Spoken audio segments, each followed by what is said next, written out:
Good morning, Doc Gigi and Ma'am Rosie and to all Jelivers. Pasensya na, kagigising lang po. Maaga pa dito sa Jeddah. Good morning po. Good morning. So, kung question ko po, kasi meron na po akong ongoing pong business dito sa Saudi, yung First Vita Plus. So, still iniisip ko pa rin po kung talagang kailangan ko na mag for good. Kaya syempre, mahirap po talaga sa ibang bansa. So, okay naman po yung ngayon, okay naman po yung network na. Pero syempre, parang, lagi nga sinasabi ni Doc Gigi na dapat laging parang, tawag dito, mag-execute or dapat mag-isip talaga kung ano talaga yung pinaka-decision kasi syempre yung aga-aga. Kaya lang syempre iniisip mo, lalo ngayon sa Pilipinas, mahirap po. Though, okay naman po, kumikita naman talaga yung business. Nag-start lang kami ng August. Then, international na po yung grupo ko. Thanks God. Syempre, kakapanood po ng vlog ni Doc Gigi, talagang kalakasan ng loob. So, isa sa naging spark ko po talaga. Yun po. Na naman ako. Yun po, thank you po. Okay, so Doc G, ano po ba ang i-advise po natin kay Ma'am Cheryl?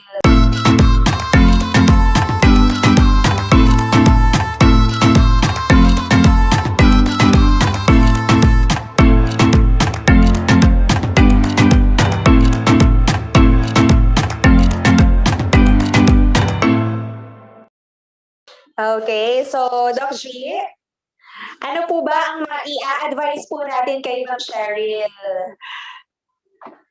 Yeah. Ma'am Cheryl, salamat sa panonood mo sa Jeddah ka. Thank you very much, Ma'am Cheryl.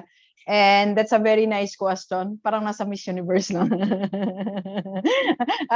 The question is, tanong natin.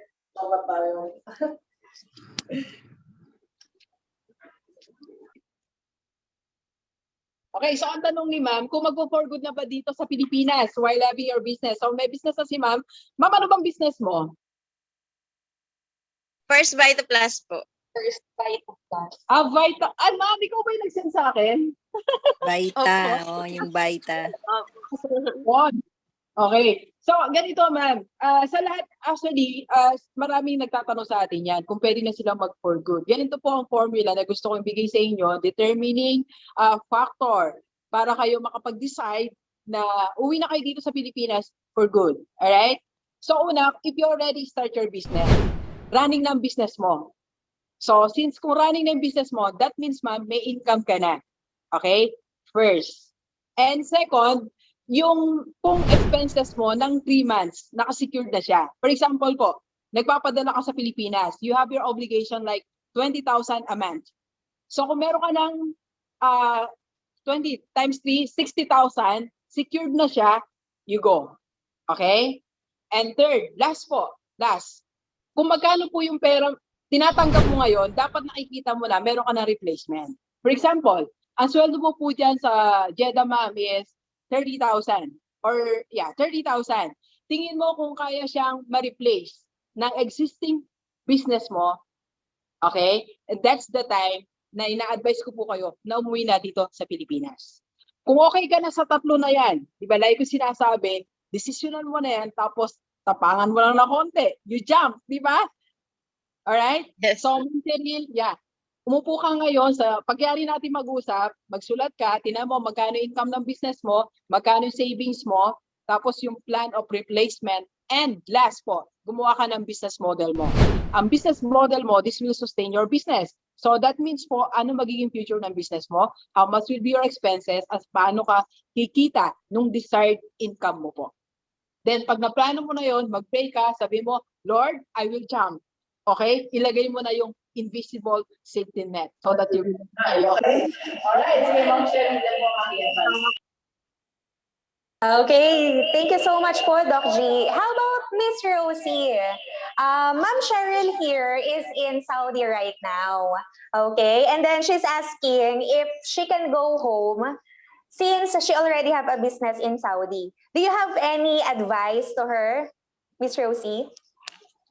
Okay, so she's in Saudi. She want to come to the Philippines?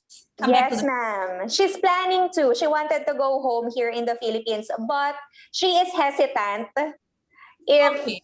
yes, if she will go. I want to ask the question: how's your business in Saudi? Do you think the business there is doing well? What's the reason you want to come back to the Philippines? Yes, it's ongoing. So for now, we have already international, like we have UK. So it's still on process. So But the so far, like,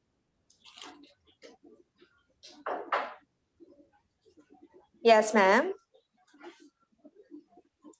Ma'am Cheryl, let me just clarify. Are you a distributor of the product?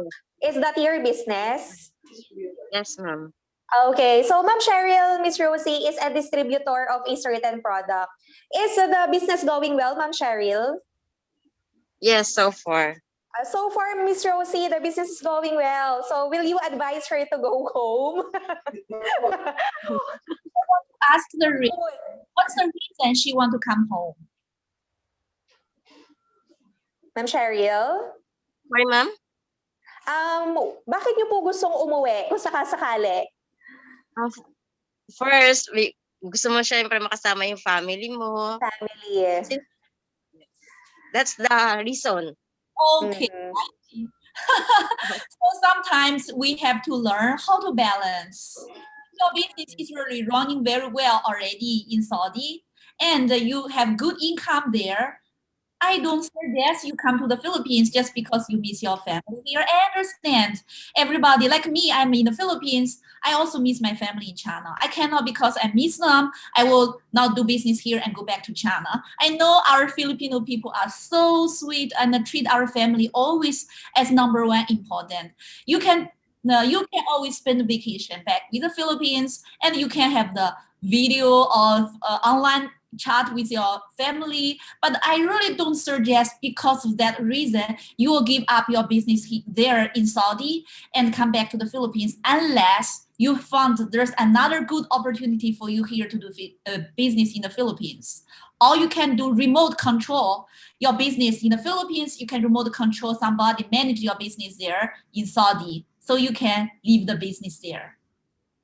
Okay, so thank you so much, Miss Rosie and Miss Cheryl. We will be entertaining one last question, and it will be coming from Ma'am Abby. Ma'am Abby, pa-turn on po ng ating microphone so that we can ask Miss Rosie. Okay, Ma'am Hello Abby? po. Okay, Hello so this po. Hello po, ma'am. Ayan Hello po. po, naririnig po ba ako? Yes po, ma'am. Rinig na rinig po. Okay po. Hello po, good afternoon po kay Doc Gigi and kay Miss Rosie Wu. But the question is for Miss Rosie Wu. It's from one of the 5 secret tips po, which is winning mindset. I'm sorry, can you please unmute? Sorry, Ma'am Abby. Ma'am Abby, can Yes you po. repeat what you have asked? Medyo na-mute po Okay. tayo kanina. Okay. Okay po. It is from 5 tips po, one of the 5 tips po, which is winning mindset. I just want to ask, how do you manage or handle your winning mindset? Like, for example, I believe it's essential and helpful to have a routine. But I know this is something personal, but can you please share with us, how do you practice or maintain it despite your busy days? And what are those po? That's it po. Okay. Yes, how to keep our mindset to be always very positive and always work towards our goal. That's what I want to share. You need to have a vision. What kind of person you want to become in 1 year, 3 years, and 5 years. For me, I always give my vision 10 years ahead.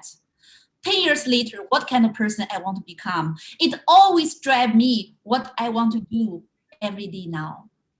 Because this really helped me a lot. When I was 20s, I told myself, I want to have a big house. I want to have my own car. I want to reach my financial freedom. I can buy anything I want to buy. So that pushed me to do everything to make me to become a successful businesswoman when I'm in 30s. Now I'm 40s. I told myself I want to become a successful life coach when I'm in 50s. That's what I'm doing every day. I attend Toastmasters. Toastmasters, have you ever heard about? To practice my public speaking skills. I'm trying to attend the speech contest. I'm trying to attend a lot of online meetings to keep on practice my speaking skill because I have a vision. I vision myself 10 years later, I already stand on the stage to share with thousands of people. So what's your vision? What's your vision? What kind of person you want to become? So that kind of vision will motivate yourself to do something you must do every day. I know sometimes we feel tired, we want to give up. I also have that kind of low moment. Whenever there's a low moment, I do self-communication with myself. Rosie, don't forget your commitment, your vision. So sometimes I will be lazy for a short moment, but I will bounce back. I will bounce back to the routine I'm supposed to do. And yes, always be self-disciplined, self-disciplined, okay? Okay, that's very nice, Miss Rosie. It's really important that you have your vision, guys, because it will serve as your motivation in life. Thank you, Miss Rosie. Miss Abby, were you satisfied by Miss Rosie's answer?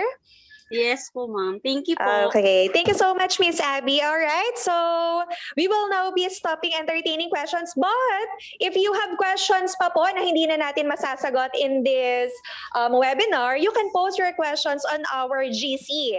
So active na active naman po ang ating group chat, right? So pwede nyo po dong i-post yung questions nyo, bigla kayong may naisip, pwede po kayong magtanong, and Doc Gigi will be answering you. Okay, so thank you again, Believers, for attending this webinar. I know that it's lunch already for some of you. Thank you everyone for attending. Of course, thank you, Miss Rosie, for sharing your life, for sharing your experience, and for sharing your wisdom to us. And of course, to Dr. Gigi Sunga, our rockstar speaker, for giving us particular ideas, particular advice on how we can make our business grow and improve more. So with that, Believers, we are now ending our webinar, The Not So Ordinary Way to Start Your Business. Goodbye, everyone, and enjoy the rest of the day. Let's go, let's go!